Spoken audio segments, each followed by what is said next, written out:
ምሳሌ ዛሬ ሰዎች ሲጸነሱ ልክ በ40ኛው ቀን የሚፈጠር ነገር አለ። ተስዕሎተ መልክ ይባላል። እስቲ በሉ ምን ማለት ነው? ዘር ከእንቁላል ከደም ጋር ሲገናኝ ውሃ ነው፣ ፈሳሽ ነው። በኋላ ግን ቅርጽ እየሰራ ይሄዳል። ልክ በ40 ቀኑ በመሳሪያ ብትመለከቱት የሰው ቅርጽ ይይዛል። በቃ የሰው ቅርጽ ቢሰራ የሚከብርበት፣ ባይሰራ የሚደይበት፣ በጎ ቢሰራ የሚጸድቅበት፣ ክፉ ቢሰራ የሚኮነንበት ህዋሳቱ ይቀረጻል። ጽንስ በ40 ቀኑ አለ እንደሚቀረጽ በጅማት እንደሚሰናሰል እሱም አለ 40 ቀን ሙሉ ሐዋርያትን በእምነት እየቀረጻቸው ኖር አለ። በምን እየቀረጻቸው?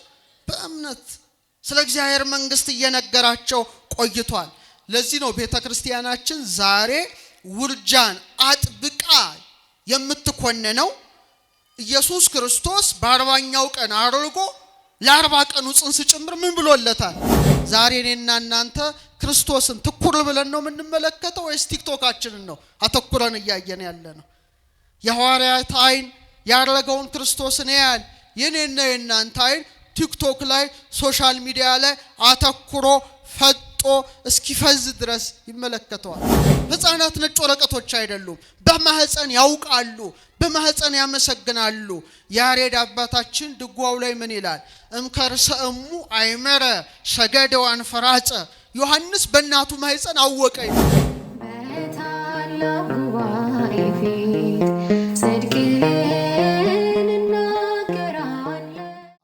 ጌታችን አምላካችን ንጉሳችን ብርሃናችን እረኛችን ተቀዳሚ ተከታይ የሌለ የአብ ባህሪ ልጅ ኢየሱስ ክርስቶስ ሆይ ክብርና ምስጋና አምልኮትና ወዳሴ ላንተ ለባህሪ አባት ለአብ ለባህሪ ሕይወት ለመንፈስ ቅዱስ አስቀድመን እናቀርባለን።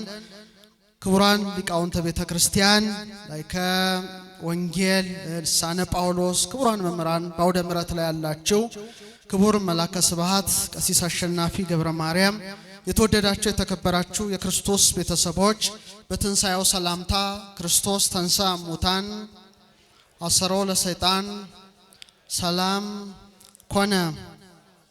ልዑል እግዚአብሔር ሁላችንንም በሕይወትና በሰላም ጠብቆ ለብርሃነ ዕርገቱ አድርሶናልና ክብር ምስጋና አምልኮትና ወዳሴ ለስሙ ይሁን።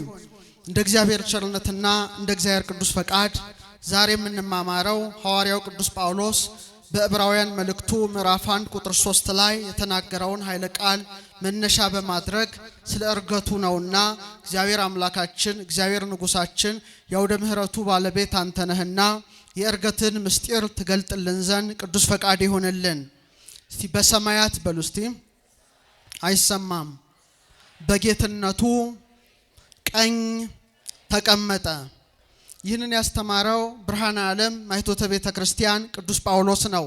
ኦርቶዶክሳዊት ተዋሕዶ ቤተ ክርስቲያን ከትላንት ሐሙስ ጀምሮ እስከ መጪው እሁድ ድረስ ወይም እስከ በዓለ ጰራቅሊጦስ ድረስ የክብር ባለቤት የሙሽራዋ የጌታዋ የንጉሷ የወልደ እግዚአብሔር የክርስቶስን በዓለ ዕርገት ታስባለችና ዛሬ ስለ ዕርገቱ ምስጢር ነው የምንማረው። እጅግ የሚገርሙ ብዙ ምስጢራት ያሉበት ነውና ነገር ዕርገቱ እግዚአብሔር አምላክ ጥበቡን ማስተዋልን ለሁላችን ይግለጥልን። እንግዲህ የጌታ የዕርገቱን ነገር ነቢያት መንፈስ ቅዱስ ገልጦላቸው የረቀቀው ጎልቶላቸው የራቀው ቀርቦላቸው አስቀድመው ትንቢት ይናገሩ ነበረ።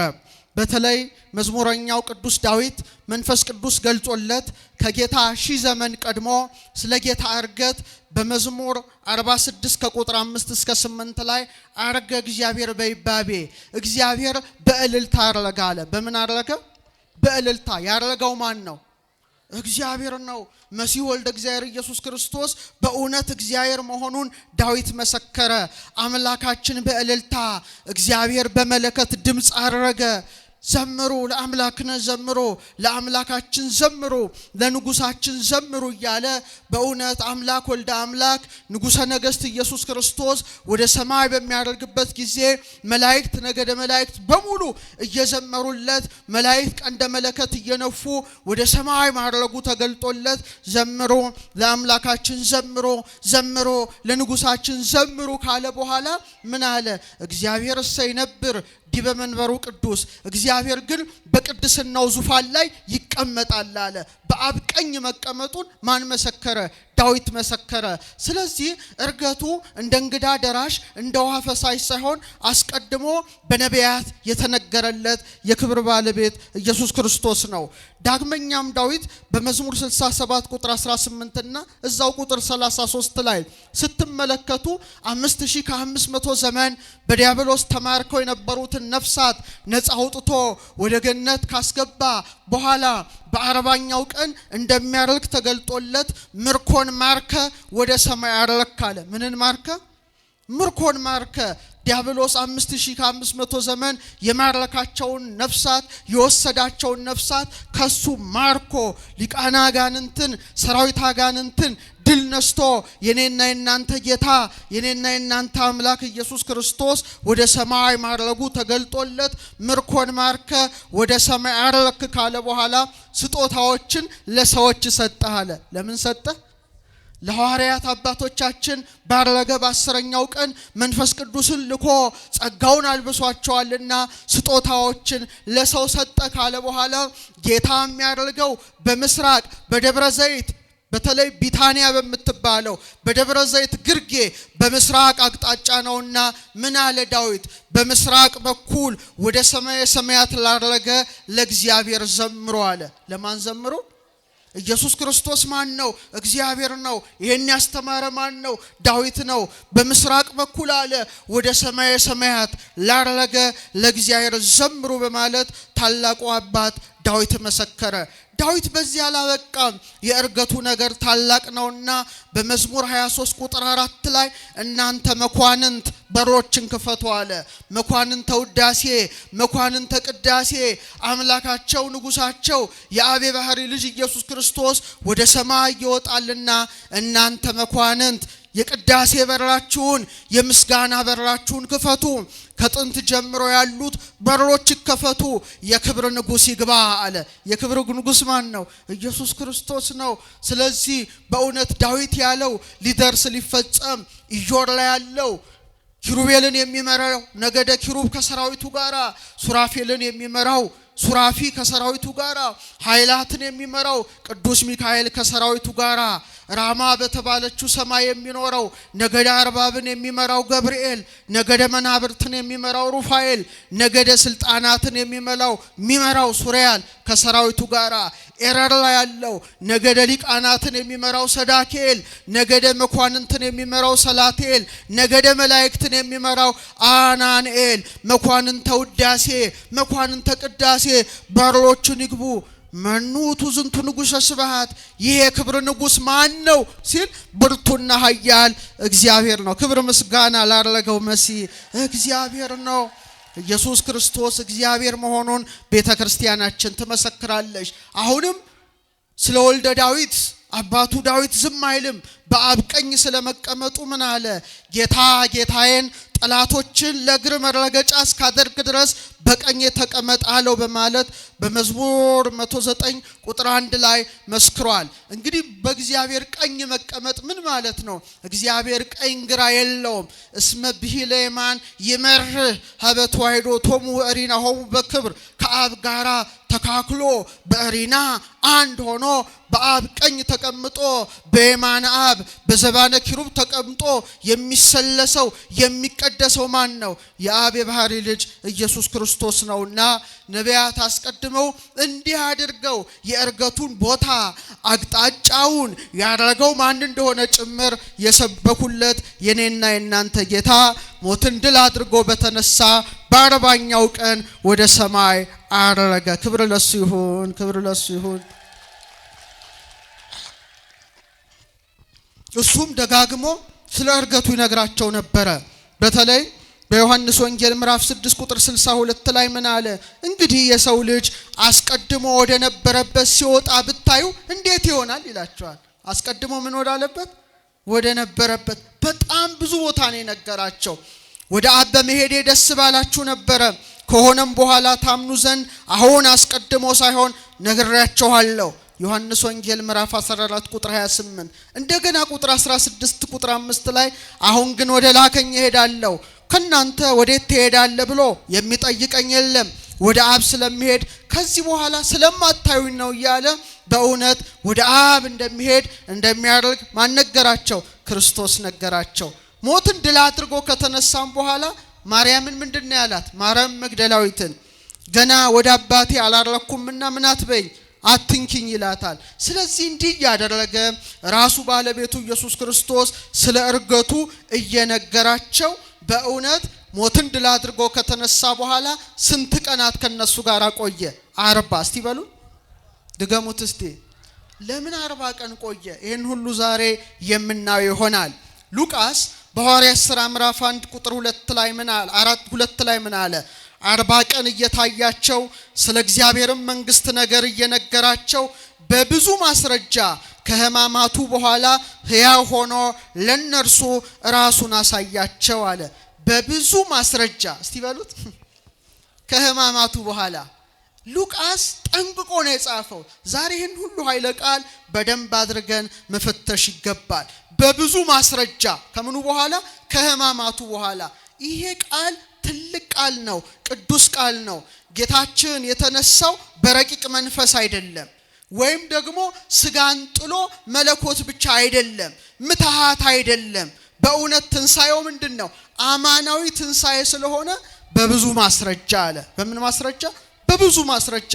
ለምሳሌ ከተነሳ በኋላ አብሯቸው ይበላል፣ ይጠጣል፣ ቁስሉን ያሳያቸዋል፣ ችንካሩን ያሳያቸዋል። ለቶማስ ደግሞ ጣትህን አምጣ ዳሰኝ ይለዋል። በባህር ዳርቻ ይታያቸዋል።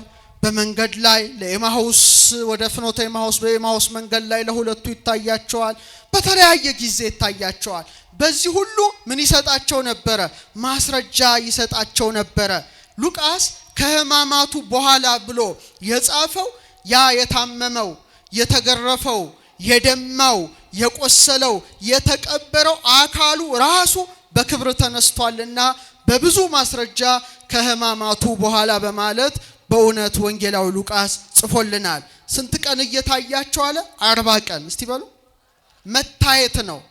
ድሮ ከዋለበት ይውላሉ፣ ካደረበት ያድራሉ፣ አይለዩትም። አሁን ግን መታየት ነው። የሽግግር ወቅት ነው። ሰማያዊ ምስጢር ነው ከትንሳኤ በኋላ ያለው። ስለዚህ ሲፈቅድ ይገለጥላቸዋል፣ ደግሞ ከተገለጠ በኋላ ይሰወራቸዋል። ስለዚህ አብሯቸው ስለማይውል ስለማያድር እየታያቸው ብሎ ሉቃስ ጠንቀቅ አድርጎ ጽፎልናል። እና ስለ እግዚአብሔር መንግስት ነገር እየነገራቸው አለ። ስለምን ነገር? በቃ አለቀ። ከትንሳኤ በኋላ ስለ አይሁድ አልነገራቸው፣ ስለ ምድራዊ ፖለቲካ አልነገራቸው። ስለማን ነው የነገራቸው? ስለ እግዚአብሔር መንግስት። የእግዚአብሔር መንግስት የተባለው ምንድነው? የቤተ ክርስቲያን ምስጢር ነው። ምክንያቱም ሰማያዊ መንግስቱ የሚገለጠው የት ነው? ቤተ ክርስቲያን ነው። ይህ ማለት መጽሐፈ ኪዳንን አስተማራቸው ማለት ነው። እስቲ በሉ ድገሙት እስቲ። ስለ እግዚአብሔር መንግስት ማለት ምን ማለት ነው? ስለ ምስጢራተ ቤተ ክርስቲያን፣ ስለ ቅዱስ ስጋው፣ ስለ ክቡር ደሙ፣ በ40 ቀን በ80 ቀን ስለሚሰጠው ልጅነት፣ ይሄን ሁሉ ነገር በብዙ ማስረጃ እያስተማረ በጣም የሚገርማችሁና በጣም የሚደንቃችሁ ጌታችን ሞትን ድል አድርጎ ከተነሳ በኋላ 40 ቀናት ያስተማረውን ትምህርት ጠንቅቃ የያዘች የኢትዮጵያ ኦርቶዶክስ ተዋሕዶ ቤተክርስቲያን ናት። መጽሐፈ ኪዳንን የያዘች። ሌላው ዓለም አጥቶታል። እንዴት እንዳጣው ግራ ያጋባል። ጌታችን ግን ከተነሳ በኋላ መጽሐፈ ኪዳን ማለት ትልቅ መጽሐፍ ነው። እናንተ የምታውቁት እነዚህ 7ቱ ኪዳናትን ነው። ለምሳሌ ትምህርተ ኅቡዓት የሚባል የኪዳን ክፍል አለ። 9 ኪዳናት አሉ። በእንተ ቅድሳት ዲያቆኑ ሲያነብ ትሰማላችሁ።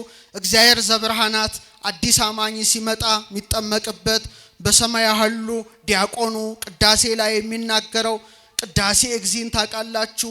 ስጋውን ተቀብላችሁ ወደ ደሙ ስትመለሱ ቅዱስ ስሉስ። ይሄ ሁሉ ጌታ ካስተማረው የተውጣጣ ነው እንጂ ትልቅ መጽሐፍ ነው።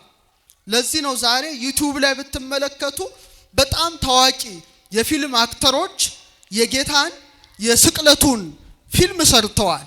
ለምሳሌ ሚል ጊብሰን የሚባል አንድ የሆሊውድ አክተር ዳይሬክት ያደረገው ብዙዎቻችን አይተነው ሊሆን ይችላል።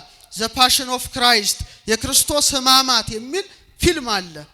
አሁን ይሄ ሰው ኦን ዘ ሪሰሬክሽን ማለትም የትንሳኤውን መስራት አስቧል። ሲሰራ ግን ጌታ ከተነሳ በኋላ 40 ቀን ያስተማረው የት ነው የሚገኘው ነው? የት ይገኛል? መጽሐፍ ቅዱሱ ምንም አይናገርም። አረገ በአባቱ ቀኝ ተቀመጠ ይላል። ሉቃስ ደግሞ በብዙ ማስረጃ መሲህ ክርስቶስ ያስተማረውን ትምህርት መጽሐፈ ኪዳን ብላ የያዘችው እቺ ታላቅ ቤተክርስቲያን ስለሆነች ለጌታ ትንሳኤ ፊልም ከተሰራ ምንጩ ለኢትዮጵያ ኦርቶዶክስ ተዋሕዶ ቤተክርስቲያን ብቻ በመሆኗ ዘኢትዮፒክ ባይብል የኢትዮጵያው መጽሐፍ ቅዱስ ተብሎ ዛሬ የፈረንጆችን ዩቲዩብ ጭምር ዛሬ ለምሳሌ የአርቲፊሻል ኢንተለጀንስ ጊዜ ነው አይደል? ኤአይ ታውቃላችሁ አይደል? ስለዚህ ላብራራላችሁ አልችልም። ጊዜው በጣም ፈጥኗል እና ትልቁ ኤአይ ግሮክ ኤአይ ይባላል። የዓለም ትልቁ ባለሀብት ማን ነው? ኤለን መስክ ነው አይደል? ቴክኖሎጂውን የሚመራ ነው።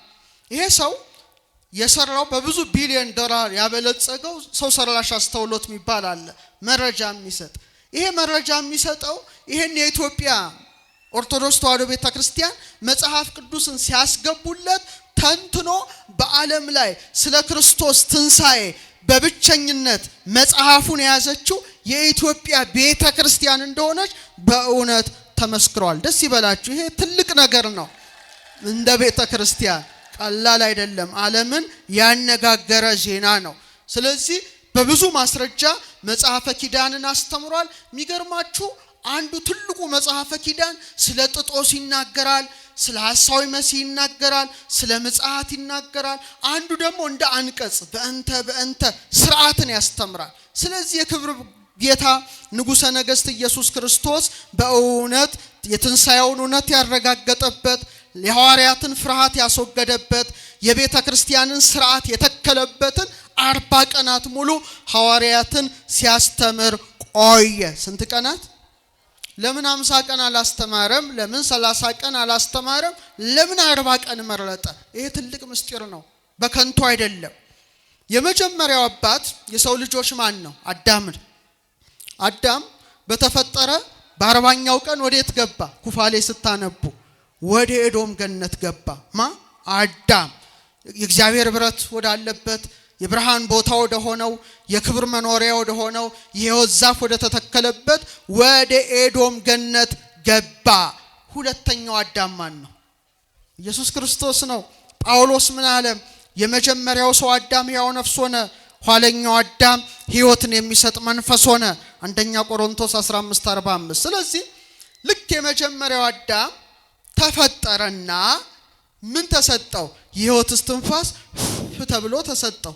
አስተውሉ። ከዛ እግዚአብሔር ምን ጣለበት? እንቅልፍ። ከዛ ከጎኑ አንድ አጥንት ወሰደና ማንን ፈጠረ? አዳም ተኝቶ ሳለ ሙሽራው ሔዋን ከጎኑ ተገኘች። ከዛ በ40ኛው ቀን ወዴት ገባ? እየተመሰገነ በብርሃን ሰረገላ ላይ መላእክት አስቀምጠውት ወደ ኤዶም ገነት ተሸጋገረ። ወደ ክርስቶስ ነው። ሁለተኛው አዳም የተባለው ኢየሱስ ክርስቶስም በመስቀል ላይ ተኝቶ ማለትም ቅድስት ነፍሱን ከስጋው ለይቶ ሳለ አንድ ወታደር ቀኝ ጎኑን በጦር በወጋው ጊዜ ምን ፈሰሰ? ደምና ውሃ ፈሰሰ። ውሃው ምንድነው? ምስጢረ ጥምቀት ነው። ደሙ ምንድነው? ምስጢረ ቁርባን ነው። ማን ተገኘች? ሙሽራው ቤተክርስቲያን ተገኘች ማለት ነው። ይሰማችሁ ነው። የመጀመሪያው አዳም ተኝቶ ሳለ ሙሽራው ሔዋን እንደተገኘች፣ ሁለተኛው አዳም ክርስቶስ በመስቀል ላይ ነፍሱን ከቅድስት ስጋው ለይቶ ሳለ ሙሽራው ቤተክርስቲያን ከምኑ ተገኘች? ከጎኑ ተገኘች። ቤተክርስቲያንን በደሙ በትንሳኤው መስርቶ ሁለተኛው አዳም ደግሞ በ40ኛው ቀን ወደ ሰማይ ሰማያት አረገ። ደስ ይበላችሁ። አረገ። አዎ የመጀመሪያው አዳም በ40 ቀኑ ምድራዊት ርስቱ ገነት ገባ። የኔና የናንተ ጌታ ዳግማዊ አዳም ኢየሱስ ክርስቶስ ግን ውሳጤ መንጦላይት ገባ። ሰማይ ሰማያት ሄደ። በአባቱ በአብ ቀኝ ተቀመጠ። ክብር ምስጋና ለመሲሁ። ይሄ ነው 40 ቀኑን ጠብቆ። ይህ ብቻ አይደለም። ሁለተኛውና ታላቁ ምስጢር እያንዳንዱን ጽንስ ክሶለታል በእርገቱ። ለምሳሌ ዛሬ ሰዎች ሲጸነሱ ልክ በ40ኛው ቀን የሚፈጠር ነገር አለ። ተስዕሎተ መልክ ይባላል። እስቲ በሉ ምን ማለት ነው? ዘር ከእንቁላል ከደም ጋር ሲገናኝ ውሃ ነው፣ ፈሳሽ ነው። በኋላ ግን ቅርጽ እየሰራ ይሄዳል። ልክ በ40 ቀኑ በመሳሪያ ብትመለከቱት የሰው ቅርጽ ይይዛል። በቃ የሰው ቅርጽ ቢሰራ የሚከብርበት፣ ባይሰራ የሚደህይበት፣ በጎ ቢሰራ የሚጸድቅበት፣ ክፉ ቢሰራ የሚኮነንበት ሕዋሳቱ ይቀረጻል። ስለዚህ ታላቁ አባት ቅዱስ ያዕቆብ ዘስሩግ በጣም የሚያስደንቅ ነገር ይላል። ጽንስ በ40 ቀኑ አለ እንደሚቀረጽ በእምን በጅማት እንደሚሰናሰል እሱም አለ 40 ቀን ሙሉ ሐዋርያትን በእምነት እየቀረጻቸው ኖር አለ። በምን እየቀረጻቸው? በእምነት ስለ እግዚአብሔር መንግስት እየነገራቸው ቆይቷል። ለዚህ ነው ቤተክርስቲያናችን ዛሬ ውርጃን አጥብቃ የምትኮነነው።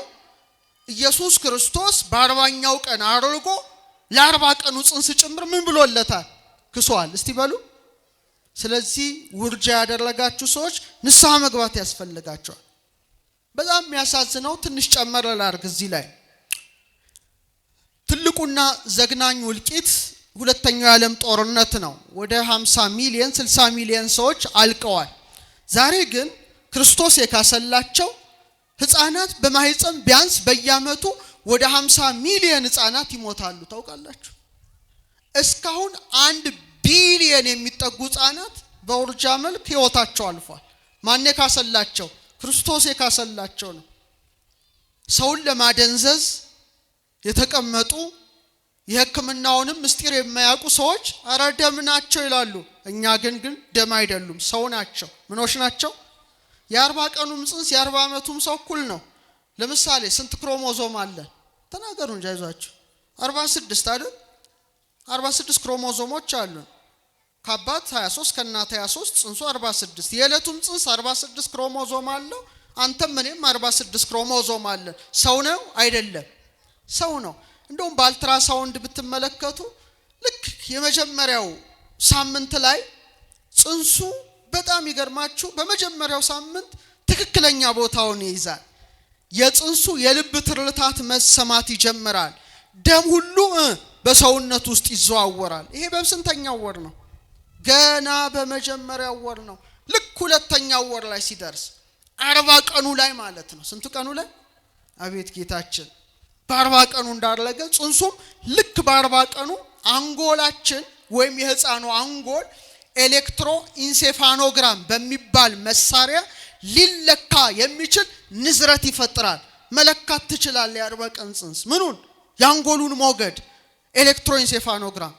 ታዲያ አፍንጫው፣ አይኑ፣ ጆሮ፣ እግሩ፣ ጣቱ ሁሉ መታየት ይጀምራል። በስንተኛው ወር? የ2 ወር ጽንስ የራሱ የሆነ አሻራ እንዳለው ታውቃላችሁ? ወንጀል ቢሰራ ይያዝ ነበረ፣ ግን አይሰራም። ማህፀን ውስጥ ነው። በጣም ይገርማል። ምላሱን መንካት ይችላል። የ2 ወር ጽንስ 3ኛው ወር ላይማ ስትሄዱ መዋጥ ይችላል፣ መንቀሳቀስ ይችላል፣ እጁን መጥባት ይችላል፣ አሚኒዮቲክ ፈሳሽ እየጠጣ ሽንቱንም መሽናት ይችላል። አካላዊ ህመም ይሰማዋል። 4ኛው ወር አካባቢ ብትሄዱ ክብደቱ 6 እጥፍ ያድጋል። ፈጣን እድገት ነው። እስከ 10 ኢንች እድገት ያሳያል። የእናቱን ድምጽ ለይቶ ያውቃል። ምን ውስጥ ሆኖ? እናቶች ልጆቻችሁን ታጫውታላችሁ? እናንተ ወልዳችሁም አታጫውቱት። አሁን እስቲ አንድ ጥያቄ ልጠይቃችሁ። እስቲ ህፃናት ነጭ ወረቀቶች ናቸው አይደሉም? እስቲ ናቸው የምትሉ አጨብጭቡ። ማን ነው ግን ይሄን ያስተማራችሁ? ታውቁታላችሁ? ዝም በገገማ ነው አይደል? ህፃናት ነጭ ወረቀቶች ናቸው የሚል አንድ ፈላስፋ እንግሊዛዊ ፈላስፋ ነውና ጆን ሎክ ይባላል። ዴቨሎፕመንታል ሳይኮሎጂ የሚባል ትምህርት አለው። ኮርሱን ወስጄው ነበርና እዛ ላይ ታቡላ ራስ የሚባል ፍልስፍና አለው። ነጭ ወረቀት ማለት ነጭ ነጠላ ብላችሁ አስቡት። ነጠላ ላይ ነጭ ነጠላ አሁን ነጭ ነው አይደል? ባዶ ነው አይደል? ቀለም አለው ብሎ ነጭ ነው። ባዶ ናቸው ማለት ነው። ነጭ ወረቀት ማለት ምን ማለት ነው? ምንም አያውቁ ባዶ። አረ በስማ ይሄ እንዴት አይነት ሞኝነት! ባዶ ናቸው ማለት ከማህበረሰቡ ጋር ተወልደው በሚያዩት በሚሰሙት በሚዳስሱት ዕውቀት ያገኛሉ እንጂ ባዶ ናቸው የሚል ትምህርት ነው። እና እኛም በተለምዶ ሕፃናት ነጭ ወረቀቶች ናቸው እንላለን። ሞኞች ነን እንዴ? አይደሉም። ምንለውን ማወቅ የለብን። ቤተ ክርስቲያን ግን ይህን አታስተምርም። ሕፃናት ነጭ ወረቀቶች አይደሉም። በማህፀን ያውቃሉ፣ በማህፀን ያመሰግናሉ። ያሬድ አባታችን ድጓው ላይ ምን ይላል? እምከርሰሙ አይመረ ሰገደ ወአንፈራጸ። ዮሐንስ በእናቱ ማህፀን አወቀ ይላል። ምን አለ? አረ ነገሩኝ። አልዘለለም፣ አላመሰገንም። በቃ በማህፀን ያውቃሉ። እና አጫውቱ እሺ፣ ልጆቻችሁን ይሰሟቸዋል። ዛሬ አንድ ትልቅ ሳይንቲስት ተው ነበረ፣ ፊቶሎጂስት ነው። ብዙ አመት የማህፀን ስፔሻሊስት ሆኖ ሰርቷልና አንድ ቀን ሲነግረኝ ጀርመን ወላጆችን ሰብስበው ጽንሱን እንዲያጫውቱ አደረጉ። ለምሳሌ እናቶች የጸነሱ ሴቶች ናቸውና ድምጽ ስለሚሰሙ ጽንሶች ለምሳሌ ሴት የጸነሳችሁ ከሆነችው ሚሚዬ ደህና ነሽ ወይ? እንደምን ነሽ? መቼ ነው የምትወለጂው? እኔና አባትሽ ናፍቀንሻል።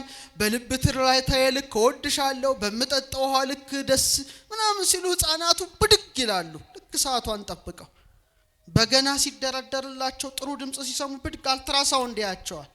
እየሰማችሁ ነው? እግዚአብሔር ድንቅ ስራ። ለምን ጸነስኩ እያለሽ የምትበሳጭ ከሆነች ደግሞ ይሰማዋል፣ በልቧ ምት ይሰማዋል፣ ጽንሱ ይጨነቃል። ካደገ በኋላ ከሰው የማይገናኝ ብቸኛ ህፃን ይሆናል። እየሰማችሁ ነው? እግዚአብሔር ድንቅ ስራ። ታዲያ ጌታችን ንጉሳችን ብርሃናችን ይሄንን ሁሉ ነው ያደረገው። በ5 ወርማ ከፈለጋችሁ ቆዳቸው፣ ጠጉራቸው፣ ጥፍራቸው ያድጋል፣ ህልም ማለም ይችላሉ ይላል ሳይንስ። ትዝ ይላችኋል ማህፀን ውስጥ ሆናችሁ ያያችሁትን በአርኤም ራፒድ አይ ሙቭመንት ላይ እሺ ታውቱሽ እሱ ውስጥ አንገባ። ብቻ ያዕቆብ ዘስሩግ ምን ይላል? ጽንስ አለ በ40 ቀኑ በማህፀን ውስጥ ሙሉ ቅርጽ እንደሚይዝ አለ። ጌታም በእነዚህ በ40 ቀናት በሐዋርያት ልቡና ውስጥ የነበረውን የእምነት ቅርጽ ቀረጸ። ለኛም ይቅረጽልን ንጉሳችን ኢየሱስ ክርስቶስ፣ ሕይወታችን ኢየሱስ ክርስቶስ ነው። በአዳም አፍንጫ ጸጋ እንደተሰጠው አዳም ይሄን ጸጋ እንዳገኘ ለሐዋርያት ደግሞ ልክ በእርገቱ ጊዜ አለባቸው ንሱ መንፈስ ቅዱስን ተቀበሉ በማለት በእውነት ያን ሥርዓት ማን አከናወነ? ክርስቶስ አምላካችን። እስቲ ስሙን ጥሩት፣ ድገሙት እስቲ። በኋላ ልክ 40ኛው ቀን ሲፈጸም ሉቃስ ምን ብሎ ጽፎልናል? እስከ ቢታንያ አወጣቸው ይላል። እስከ ምን? ቢታንያ በምንድን ነው የምታስታውሷት? እኔ ቅድስት ሀገር ኢየሩሳሌም ሲሄድ መጀመሪያ የረገጥኩት ጌታ ያረገበትን ቢታንያን ነው እና እስካሁን ትዝ ይለኛል። መጀመሪያ የዛሬ ስንት ዓመት በፊት ማለት ነው። ቢታንያ እነ ማርያ እነ ማርታ እና አልዓዛር ይኖሩበት የነበረ አልዓዛርን ከሞት ያስነሳበት ጌታ ብዙ ጊዜ ይገኝበት የነበረ የፍቅር ቦታ ነው አይደለም? ትንሣኤና ሕይወት የሆነው ክርስቶስ አልዓዛርን ያስነሳበት ታላቅ ቦታ ናት። ቢታንያ የፍቅር ቤት ናት። ቢታንያ አልዓዛር የተነሳባት ናት። ቢታንያ እንግዳ የመቀበል ስፍራ ናት። ቢታንያ የእርገት ጉዞ መጀመሪያ ናት። ጠንቅቆ ቢታንያ ያለ ልክ ቢታንያ ቅድስት ሀገር ኢየሩሳሌም ስትሄዱ ከደብረ ዘይት ግርጌ ናት። ከምን ግርጌ? ምስራቃዊት አካባቢ ላይ የምትገኝ ስፍራ ናት እና የጌታ ሕማሙም የጀመረው በደብረ ዘይት ግርጌ በምትሆን በጌቴሴማኒ ነው። እዛ ቦታ የኔና የናንተ ጌታ ደሙ ላቡ ታይቷል፣ ተይዟል፣ መከራ ተቀብሎበታል። ትህትናና መከራ በተቀበለበት ቦታ የትንሣኤው ጌታ ወደ ሰማይ አረገ። ክብር ምስጋና ለስሙ። ይሄ እንግዲህ እሱ ነው።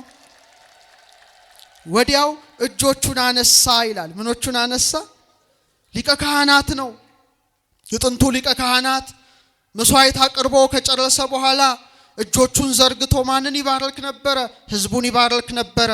በዘሌዋውያን 9:22 ላይ አሮንም እጆቹን ወደ ህዝቡ አንስቶ ባረካቸው ይላል። ጌታችንም ዘላለማዊ ሊቀ ካህናት ነውና በችንካር በተበሳ መዳፉ ሐዋርያትን ባረከ። ያ መዳፍ ጽኑ መዳፍ ነው። ያ መዳፍ በመስቀል ላይ የተዘረጋ መዳፍ ነው። ያ መዳፍ የተቸነከረ መዳፍ ነው። ወበቅንዋቲው ሰበረ ለነ ቀኖተ ሞት፣ ተቸንክሮ የሞት ችንካርን ከኔና ከናንተ ባስወገደ በተወገደበት መዳፉ ሐዋርያትን የባረከ ጌታ እኔና እናንተንም ይባርከንና ባረካቸው አለ። ቃሉ በደንብ አስተውሉ። ባረካቸው እስቲ በሉ።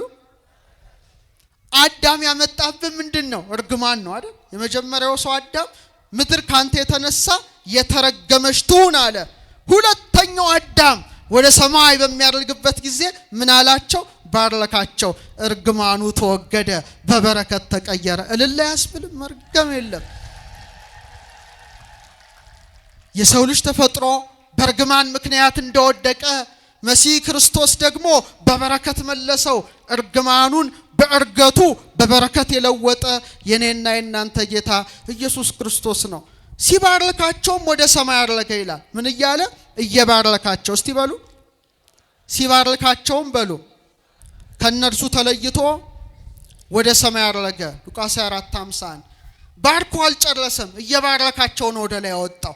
እየባረካቸው እየባረካቸው እየባረካቸው መሄዱ ምንድነው? እስከ ዕለተ ምጽአት ድረስ የሱ በረከት በምእመናን ላይ የሱ በረከት በቤተ ክርስቲያን ላይ ጸንቶ ይኖራል እንጂ የተቋረጠ በረከት የተሰጋ ጸጋ አይደለም። ደስ ይበላችሁ። ያ ጸጋ ያ በረከት በእኔና በእናንተም ላይ አለ።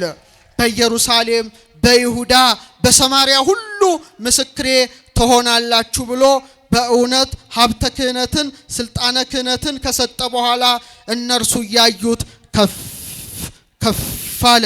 ደመናም ካይናቸው ሰውራ ተቀበለችው። ልልልል አምላካችን አረገ፣ አምላካችን አረገ። እነርሱ ያዩት አለ ሉቃስ። እስቲ እነርሱ ያዩት በሉ እስቲ። ከፍ ከፍ አለ። ሲነሳ አይተውታል? አላዩትም። መቃብር ክፈቱልኝ መግነዝ ፍቱልኝ ሳይል ተነስቷል። ሲያርግ ግን የተለየ ነው። እያዩት ነው። ለምን? ከተነሳ በኋላ እየዳሰሱት የተገለጠላቸው በጥብርያዶስ በዝግ ቤት በደንብ አድርገው ከሱ ጋር ሆነዋል። አሁን ግን እርገቱ ወደ ላይ ስለሆነ የአይን ምስክር እንዲሆኑ ከትንሳኤው በተለየ መልኩ ሲያርግ ቀና ብለው እንዲያዩ ፈቅዶላቸዋል። ዮሐንስ አፈወርቅ ምን ይላል? የትንሳኤው መጀመሪያ እንዴት እንደተነሳ ማየት አላስፈለጋቸውም። ምክንያቱም ከተነሳ በኋላ ትንሳኤውን በተጨባጭ አረጋግጠዋል። እርገቱ ግን በአይናቸው እንዲያዩት ተደረገ። ለምን? ካረገ በኋላ በአካል አያዩትም። ከኔና ከናንተ ጋር ናችሁ። ምታት ነው ብለው እንዳይጠራጠሩ ነው። እንዲያዩት አደረገ። እንደ ኤልያስ በድንገት የተነጠቀ አይደለም። የኤልያስ ጌታ በመሆኑ በእውነት ደመናም ካይናቸው ሰውራ ተቀበለችው። አያችሁ? ምን ደመና? እስቲ በሉ። ደመና የእግዚአብሔር ምስጢር ነው። ሙሴ በሲና ተራራ ከእግዚአብሔር ጋር ሲገናኝ ምን ነበረ? ደመና ነበረ። የጌትነቱ መገለጫ ነው። ታቦር ተራራ ላይ ብሩህ ደመና ሸፈናቸው ይላል። ደመና የጌትነቱ መገለጫ ናት። ዛሬም በእርገቱ ደመናዋ የንጉሱን ክብር ገለጠች። በእውነት በሰማይ ደመና ወደ ላይ የወጣው ክርስቶስም ዳግመኛ በምን ይመለሳል? በሰማይ ደመና ይመለሳል። በእርገት ደመና ሰወረችው፣ በምጽአት ደግሞ ደመና ትገልጠዋለች። ለምን? የሰማይና የምድር ጌታ እሱ ማን ነው? ኢየሱስ ክርስቶስ ነው። በእርገቱ ሐዋርያት ብቻ ተመለከቱት፣ በምጽአት ግን የሁላችንም አይን ያየዋል። በእርገት በአብ ቀኝ ተቀመጠ፣ በምጽአት ግን በታላቅ ክብር በሕያዋንና በሙታን ላይ ለመፍረድ ይመጣልና ሐዋርያት ትኩር ብለው ሲመለከቱት አለ። ምን ብለው ሲመለከቱት? አቤት ናፍቆት! የሐዋርያት ናፍቆት! ኢየሱስ ክርስቶስ እንዴት ነው የሚያዩት የነበረው? ትኩር ብለው ሲመለከቱት። ከነሱ ሲለያቸው ልባቸው አዝኗል ማለት ነው። ዛሬ እኔና እናንተ ክርስቶስን ትኩር ብለን ነው የምንመለከተው ወይስ ቲክቶካችንን ነው አተኩረን እያየን ያለ ነው? የሐዋርያት አይን ያረገውን ክርስቶስን ያያል። የኔና የናንተ አይን ቲክቶክ ላይ ሶሻል ሚዲያ ላይ አተኩሮ ፈጦ እስኪፈዝ ድረስ ይመለከተዋል። ኢየሱስ ክርስቶስን የሚያዩ አይኖች የተባረኩ አይኖች ናቸው። ለጸሎት እሱን ለማየት ከምንሰጠው ጊዜ በበለጠ ለሶሻል ሚዲያ የምንሰጠው ጊዜ እየበለጠ በመምጣቱ አይናችን ምን ውስጥ ተቀብሯል? መክሊትነቱ በስክሪን ውስጥ ተቀብሯል። እግዚአብሔር አይናችን ይፈውስልን። ትኩር ብለን እንድናየው ፈቃዱ ይሁን። የማታስተውሉ የገላትያ ሰዎች ሆይ ኢየሱስ ክርስቶስ እንደተሰቀለ ሆኖ በፊታችሁ ተስሎ ነበር ለእውነት እንዳትታዘዙ አዚም ያደረገባችሁ ማን ነው? በእውነት ዘንድሮ አዚም ተተክሎብናል። አይናችን ይፈውስልን ክርስቶስ።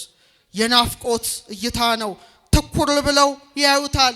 አረ መሪያችን ሄደ፣ ንጉሳችን ሄደ፣ ብቻችንን ቀረን እያሉ ይመለከታሉ። ነገር ግን ነጫጭ ልብስ የለበሱ ሁለት ሰዎች ከነሱ ጋር ቆሙ ይላል። እነማን ይሆኑ? መላእክት ናቸው። ነጭ ለብሰዋል። ቅድስና ነው፣ ንጽህና ነው። በልደቱ ነጭ ለብሰዋል፣ በትንሣኤው ነጭ ለብሰዋል። ነጭ የድል ምልክት ነው። ነጭ የሰማያዊ ክብር ምልክት ነው። በእውነት ብሩህ ልብስ ለብሰው በጌታቸው ዕርገት መላእክት መጡ። ስንት ሆነው? ምስክር በስንት ይጸናል? በሁለት ይጸናል። የክርስቶስ ዕርገት አማናዊ ዕርገት ነው። የሐዋርያትን ምስክር ለማጽናት ባጠገባቸው ቆሙ። ይሄ ቃል ደስ ይለኛል። ሉቃስን ሳነብ፣ የሐዋርያት ሥራ ሳነብ በምናቸው ቆሙ? ጎንና ጎን ቆሙ። አያችሁ፣ በክርስቶስ ዕርገት ታረቅና፣ በልደቱ ታረቅና፣ አብረን ዘመርን አይደል? እረኞችና መላእክት። በዕርገቱ ደግሞ ጎንና ጎን ቆም። ደስ ይበላቸው ኦርቶዶክሳውያን፣ ደስ ይበላ። ከመላእክት ጋር አብረን ቆመናል ማለት ነውና ምን አሉ? ይገለጥ አንትሙ ሰባ ገሊላ ምንትኑ ቆምክሙ ትራዩ ሰማይ። እናንተ የገሊላ ሰዎች ሽቅብ ሽቅብ እየተመለከታችሁ ስለምን ቆማችኋል? በቃ አትቁሙ ነው። ከዚህ በኋላ አገልግሎት ነው። የመመልከት የናፍቆት ጊዜ አብቅቷል። አሁን የሥራና የጉዞ ጊዜ ነው። ቤተክርስቲያን አትቆምም። ቤተክርስቲያን ሁሌ መሄድ አለባት። ለምን ቆማችሁ? እኔን ቤተክርስቲያን የማደንቀው አልቆምም። ሁሌ ወንጌል ምን ይላል ንገሩኝ እስቲ?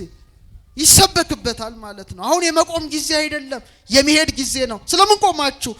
ዝውቱ ኢየሱስ ዛርገ ማብየክሙ ውስተ ሰማይ። ይህ ወደ ሰማይ ያረገው ማን ነው? ኢየሱስ ክርስቶስ ነው። ወደ ሰማይ ሲያርግ እንዳያችሁ ተመልሶ ይመጣል። ደስ ይበላችሁ፣ ይመጣል አላችሁ። በቃ ያረገው የተዋህደው ሥጋ ነው፣ ተመልሶ ይመጣል በማለት በእውነት በግልጽ በአይን ወደ ሰማይ ሲያርግ ያዩት ኢየሱስ ክርስቶስ በታላቅ ክብር እንደሚመጣ ለአባቶቻችን ለሐዋርያት የነገሩበት ታላቅ በዓል ነውና እንኳን አደረሳችሁ። አመስግኑ፣ አመስግኑ። አሁን የምነግራችሁ ምስጢር ግን ትንሽ ረቀቅ ስለሚል ዝግጁ ናችሁ? ጌታችን ያረገው መቼ ነው? ፍጠኑ። በ40ኛው ቀን። ወሩ ምንድን ነው?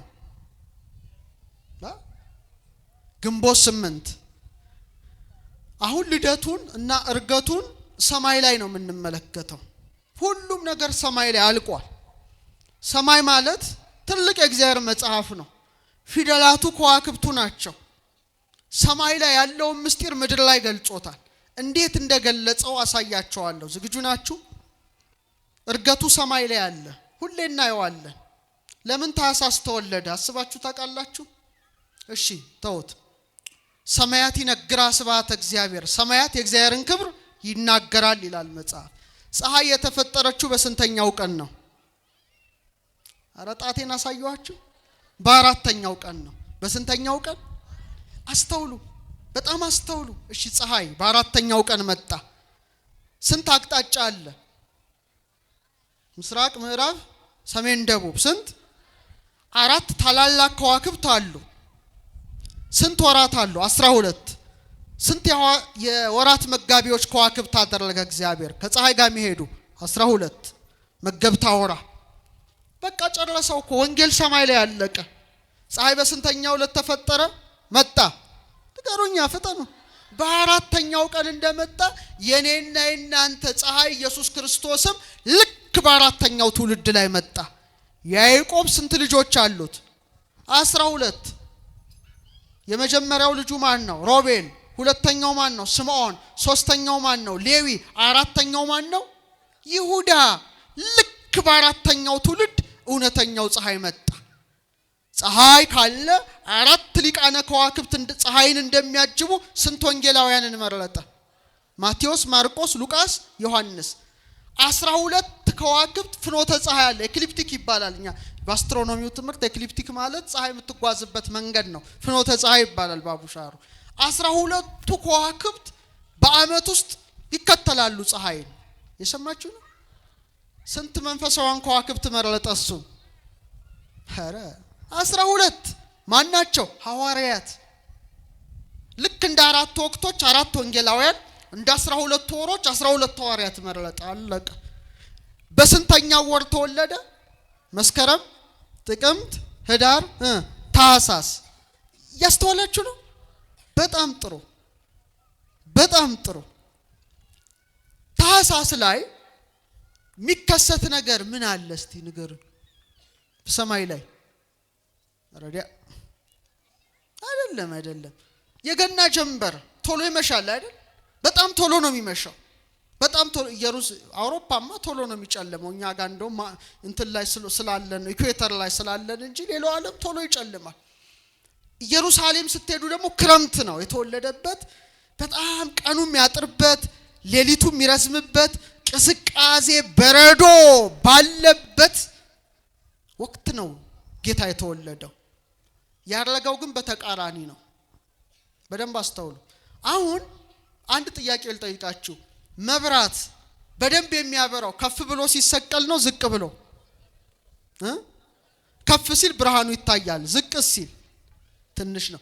አያችሁ ታኅሳስ በእኛ ትምህርት ርደተ ፀሐይ እንለዋለን። ፀሐይ ከምህዋሯ ዝቅ ትላለች። ግን በወሰኔ ጀምሮ ግን ርገተ ፀሐይ ከፍ ብላ ታበራለች። ስለዚህ ቀኑ ይረዝማል አይደለ? ታኅሳስ ላይ ቶሎ ነው የሚጨርሰው። ያዕቆብ ዘሥሩግ ምን ይላል? ተመልከት ይላል የሥነ ፍጥረት ጌታ። ፀሐይ ከምህዋሯ ዝቅ በምትልበት ወር እውነተኛው ፀሐይ ዝቅ ብሎ በከብቶች በረት ምን ሆነ? ተወለደ። ዛፎች ቅጠላቸውን በሚያረግፉበት ወቅት ማን ተወለደ? ክርስቶስ ተወለደ። ሁሉም ጸጋው ረግፎ በነበረበት ሰዓት የኔና የናንተ ጌታ ዝቅ ብሎ ተወለደ። ዊንተር ሶልስቲስ ይባላል።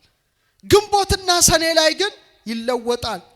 ግንቦት ምን ይሆናል? ብርሃኑ እየጨመረ እየደመቀ ፀሐይም ከምህዋሯ ከፍ እንደምትል እውነተኛው ፀሐይ እየተመሰገነ ወደ ሰማይ አረገ። ክብር ምስጋና ለስሙ ይሁን። ይሄ ነው።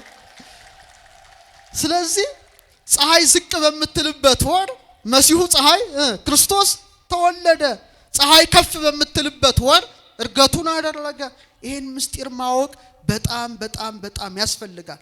አሁን ጨለማ ተወግዷል፣ ቀኑ ረዝሟል። በክርስቶስ እርገት ጨለማው ዲያብሎስ ተሸንፏል። የኃጢአት ጨለማ ርቋል። የሞት ጥላ ተገፏል። ክብር ምስጋና ላደረገው ንጉሥ። ሌላው በጣም የሚያስደንቃችሁ ያረገበት ቀን መቼ ነው? ሰኞ ነው? እሁድ ነው? መቼ ነው? ሐሙስ ነው። ለምን ሐሙስ አደረገ? ዝም ብሎ ሐሙስ አላደረገም። ሐሙስ አምስተኛ ዕለት ነው። በስነ ፍጥረት ለመጀመሪያ ጊዜ የበረከት ቃል የተነገረው ሐሙስ ነው። በባህር ውስጥ የሚንቀሳቀሱ በልብ የሚሳቡ በእግር የሚሽከረከሩ በደመነፍስ ሕይወት ሕያዋን ሆነው ጸንተው የሚሮሩትን የባህር ፍጥረታትን ፈጥሮ ወደ ሰማይ የሚበሩ አዕዋፍን ፈጥሮ ምን አለ? ብዙ ተባዙ፣ የምድርን ውሃ ሙሉ፣ ወፎችም ይብረሩ ብሎ ባረከ። ምን አላቸው? ባረከ። ሐሙስ እንደባረከ የመብረር ጸጋን ለማን እንደሰጠ? ለአዕዋፍ እንደሰጠ በኃጢአት ምክንያት ክንፋችን ተሰብሮ መሬት ላይ የወደቀውን የሰው ልጅ ባህሪ ክርስቶስ የባህሪ አምላክ አድርጎ ከመለኮቱ ጋር አዋህዶ በተዋህደው ሥጋ ወደ ሰማየ ሰማያት አረገ። ለሐዋርያትም የበረከትን ቃል ሰጠ። ክብር ምስጋና ለስሙ ይሁን። ይህ ትልቅ ነገር ነው። ለዚህ ነው ሐሙስ ምን ይላሉ ሊቃውንት? ደመነፍስ ከሌላት ባህር በደመነፍስ ሕይወት ሕያዋን የሆኑ ፍጥረታት ተገኙ ይላል። እኛስ ሐዋርያትስ ከጎኑ በፈሰሰው ውሃ ምን ያገኙ ናቸው? ልጅነትን የተቀበሉ። ለሐዋርያት አክናፈ ጸጋን ሰጠ። በረሩ፣ ብዙ ተባዙ እንዳለ ያ የበረከት ጸጋ እያረገ የሰጠው ጸጋ እኔና እናንተን አብዝቶናል። ፍቅርን አሳይቷቸዋል። ሥጋውን ደሙን አቀብሏቸዋል። ሐሙስ ተይዟል፣ በጥፊ ተመቷል። ግን የሚገርመው ሐሙስ የተያዘ መከራን የተቀበለ የትህትናን ሥራ ያሳየው ራሱ ጌታ ሐሙስ ደግሞ በታላቅ ክብር ወደ ሰማይ አረገ። ክብር ምስጋና ለስሙ። ሕማሙን ከእርገቱ ጋራ። ሌላው ለሐዋርያት ጊዜ ሰጥቷቸዋል። ምን ሰጥቷቸዋል? ጊዜ ሰጣቸው። ጊዜው ምንድነው? የ10 ቀን ጊዜ ማለት ነው። ባረገ በ10ኛው ቀን ምንን ይሰጣል? መንፈስ ቅዱስን ይልካል። ምንን ይልካል? መንፈስ ቅዱስን ይልካል። እስቲ ያን ነገር እላያችን ላይ እንመልከተውና በ2 ደቂቃ ትምህርት ልደምድም። በስንተኛው ቀን ባረገ? በ10ኛው ቀን። ስለዚህ ሲቆጠር 10 ቀን የሚሆነው ሐሙስ ቢያደርግ ነው። 10 ፍጹም ቁጥር ነው። 10 ምን ቁጥር ነው? ፍጹም ቁጥር ነው። ያረገውም 8ኛው ቀን ነው። ይሄን ምስጢር አውቃችሁታል? ትንሽ 10 እና 8 ምንድነው የሚያገናኘው? 10 እና 8 እሺ ልንገራችሁ 10ኛው ትውልድ ማን ነው? ከአዳም ጀምሮ ኧረ እባክህ 7ኛው ነው ሄኖክ፣ አዳም፣ ሴት፣ ሄኖስ፣ ቃይናን፣ መላሬል፣ ያሬድ፣ ሄኖክ፣ ማቱሳላ፣ ላሜ፣ ኖህ ነው። ማን ነው? ድገሙት እስቲ። ኖህ ነው። ኖህ መርከብ ውስጥ ስንት ሰዎች ብቻ ይዞ ተረፈ? 8። ያስተውሉ እንጂ 8። ዝናቡ ስንት ቀን ዘነበ? 40 መዓልት 40 ሌሊት። አሁን ግን በረከት ነው የዘነበው። በረከት ነው። ተመልከት፣ 40 ቀን አለ፣ 10 አለ፣ 8 አለ። 8 የህይወት ቁጥር ናት። በ8ኛው ቀን ነው ያደረገው። በስንተኛው ቀን ነው? 8። ለምሳሌ ስንት ዕለታት አሉ? 7 ዕለታት። አይዟችሁ ስንት መገብተል? 7 7 7 7 7 8 ግን 7 ሲደመር 1 ነው፣ ፕላስ 1 ነው። የህይወት ቀመር ነው። 8ኛው ሺህ ሲባል ሰምታችኋል። ህይወት ያለበት ዓለም ለማለት ነው። በምድር ላይ ረጅም እድሜ የኖረው ስንተኛው ሰው ነው? 8ኛው ትውልድ ማን ነው? ማቱሳላ። እስቲ በሉት። 8 የሱ ቁጥር ነው፣ የህይወት ቁጥር ነው። ኖህም 8 ሆኖ ተረፈ። ምን ተባለ? ብዙ ተባዙ ምድርንም ምሏት ተባለ። አምላካችንን በረከትን ነው የሰጠው በ8ኛው ቀን። ለኛም ይስጠን። ለምሳሌ እንደገና 10 ትውልድ ስትቆጥሩ አብርሃም ይመጣል። በረከቱ ይደርብን። ከኖህ ደግሞ 10ኛ አብርሃምን ከከላውዲዮን ወደ ካራን፣ ከካራን ወደ ከነዓን ያመጣውና ምን አለው? በ8 ቀን ግዘር አለው። በስንተኛው ቀን ግዝረት? አብርሃም ስንት ልጆች ወልዷል? 8 ልጆች ወልዷል። ተመልከቱ። ከዚያ ያወጣ ወልደ አብርሃም፣ የአብርሃም ልጅ ተብሏል ጌታ። ወልደ ዳዊት ተብሏል። ዳዊትም ስንተኛ ልጅ ነው? 8ኛ ልጅ ነው። ኢየሱስ የሚለውን ቅዱስ ከስም ሁሉ በላይ የሆነውን ስም የተሰጠው በተወለደ በስንተኛው ቀን ነው? በ8ኛው። እስቲ በሉት። አንድ በዕብራይስጥ ምን ይባላል መሰላችሁ? ጌታ ኢየሱስ በጽር ነው። በዕብራይስጥ ግን ያሁሻ ይባላል። እናቱ የጠራችሁ ገብርኤል በዛ ነው። በዕብራይስጥ ነው መነግራችሁ። በዕብራይስጥ በግሪክ ኢየሱስ ይባላል። ያሁሻ ማለት ምን ማለት እንደሆነ ታውቃላችሁ? የአብ ስም ያህዌ ተብሏል። ያውሃ ተብሏል። ያሻ ማለት በዕብራይስጥ ቋንቋ ምን ማለት ነው? መድኃኒት ማለት ነው። እስቲ በሉ። አረ ድገሙት። ያሁሻ ማለት ያህዌ ያድናል ማለት ነው። ኢየሱስ ክርስቶስ ራሱ ያህዌ እግዚአብሔር ነው። ክብር ምስጋና ለስሙ። ያሁሻ ማሺያ ኢየሱስ መሲህ ማለት ነው። ጽራውያኑ ይሄ የላቸውም፣ ሺን ሳን የላቸውም። ስለዚህ ሲግማ አደረጉት። ከዛ በኋላ እንደገና ወንድ ሲጠራ ደግሞ እንደገና ሳ ይጨምራሉ። ኢየሱስ ከስም ሁሉ በላይ ሆነውን ስም በ8ኛው ቀን የሰጠው ጌታ እርገቱንም በ8ኛው ቀን አደረገ። ክብር ምስጋና ለስሙ። በቃ ስለዚህ በ10ኛው ቀን ወደ ሰማይ ካረገ በ10ኛው ቀን ጰራቅሊጦስን እንደላከ ለሙሴ በጽላት ስንት ቃልን ሰጥቶታል? ስንት ቃላትን? 10 ቃላትን በጽላት ላይ እንደቀረጸ እውነትን የሚቀርጽ ጰራቅሊጦስ ደግሞ በ10ኛው ቀን ይመጣል ማለት ነው። ለዛ በዓል ያድርሰን። ስለዚህ ስንት እጆች አሉን? 10። አትደናበሩ እንጂ ስንት እጆች አሉን? ስንት መዳፍ አለን? ቼክ አድርጉት። ስንት መዳፍ አለን? 2። ስንት ጣቶች አሉን? 10 አይደል? ዝም ብሎ እግዚአብሔር ይሄን ያስቀምጣል እንዴ?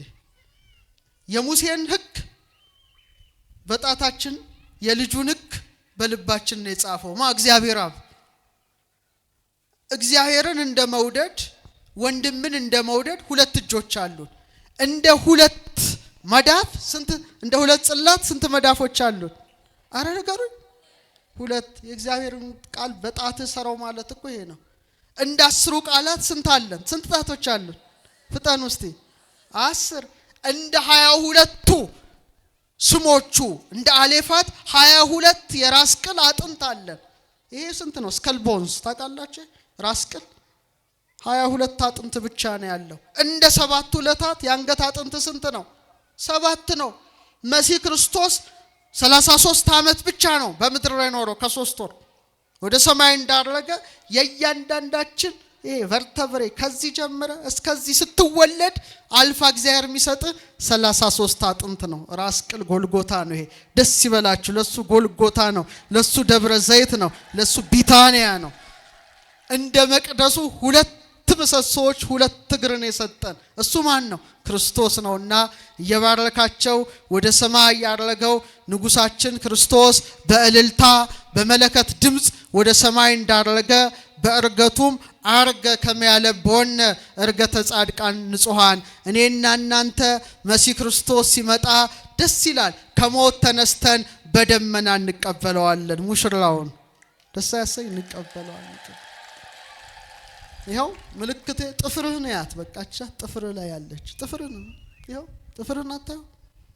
መቃብያን ላይ ምን ይላል? ጥፍር ያድጋል ይበቅላል አለ። ትወለዳለ፣ ያድጋል፣ ታድጋለ፣ ትቆረጠዋለ፣ ትሞታለ፣ ደግሞ ምን ይሆናል? መልሶ ይበቅላል። አንተም እግዚአብሔር ዳግመኛ ያረገው እግዚአብሔር ሲመጣ ከሞት ትነሳለ። ሴቶች ጸጉራችሁ ምን ይሆናል? ይበቅላል። ከዛስ ያድጋል። ወንዶች ከዛ እንቆረጠዋለን። ሴቶች እንኳን ባይቆረጡ ከዛ እንደገና ምን ይሆናል? አረ መልሶ ይበቅላል፣ ያድጋል። ጸጉሩ ምንድነው ይላል? መወለድ ነው። ማደጉስ? ማደግ ነው። መላጨት መሞት ነው። ተላጭቶ አይቀርም። እንደገና ምን ይሆናል? ይበቅላል። አንተም ሙተህ አትቀርም። ያረገው አምላክ ዳግመኛ በደመና ተመልሶ ይመጣል። አንተንም አንቺንም ከሞት ያስነሳሻል። ደስ ይበላችሁ። የመጨረሻ ምሳሌ አሁን ቤታችሁ ትሄዳላችሁ። ከዛስ ምን ትሰራላችሁ? አትበሉም አይደል? እሺ በልታችሁ እሺ። ከዛ ምን ትላላችሁ? እሺ የመጨረሻ ትተኛላችሁ። ስተኙ እንዴት ሆናችሁ ነው የምትተኙት? ቆማችሁ ነው? በጎንሽ ነው? ተጋድማሽ ማለት ነው። እሺ ከዛስ ስጋችሁ ተኝቶ ሲያንኮራፋ ነፍስ ደግሞ ምን ታያለች? ህልም ታያለች። ልክ ጠዋት ዶሮ ሲጮህ ወይም አላርሙ ሲጮህ ወይም ፀሐይዋ ቦግ ስትል ከእንቅልፋችን ብድግ እንላለን። ይሄ ማለት እርገቱ ነው። በቃ ቤታችሁ ይሄ ብቻ ይብቃችሁ። ማታ ሄዳችሁ መተኛታችሁ በጨለመሽ ሞት ከዚህ ዓለም መሰናበታችን ነው። መጋደማችን መቀበራችን ነው። ስጋ ሲል ነፍስ ህልም ማለሟ ስጋ በመቃብር ሲወድቅ ነፍስ ግን በምን አለች? በህያውነት። እስቲ በሉ አረ ድገሙት። በህያውነት አለች ነው። ህልም ታልማላችኋል? ብዙ ህልም አይታችኋል መቼ? እሺ ጠዋት ፀሐይ ስትወጣ ብድግ ማለታችሁ ፀሐዩ ማን ነው? ኢየሱስ ክርስቶስ። እስቲ በሉ እሺ አላርም ይጮሃል ብድግ ትላላችሁ። አላርሙ ማን ነው? ቅዱስ ሚካኤል ነው። የሚለፋው መለከት ነው። ስለዚህ ወደ ሰማይ ሲወጣ ያያችሁት እሱ ተመልሶ ይመጣል እንዳለው ልክ ፀሐዩ ቦግ ሲል ከእንቅልፍ እንደምትነቁ ያረገው ኢየሱስ ክርስቶስ ደስ ይበላችሁ ተመልሶ ይመጣል። እኔና እናንተን ይዞ ወደ መንግስቱ ያሸጋግረናል። በዚያም ከሱ ጋራ በደስታ እንኖራለን። ለዚያ ክብር ሁላችንም ያብቃን። ወስብሐት ለእግዚአብሔር።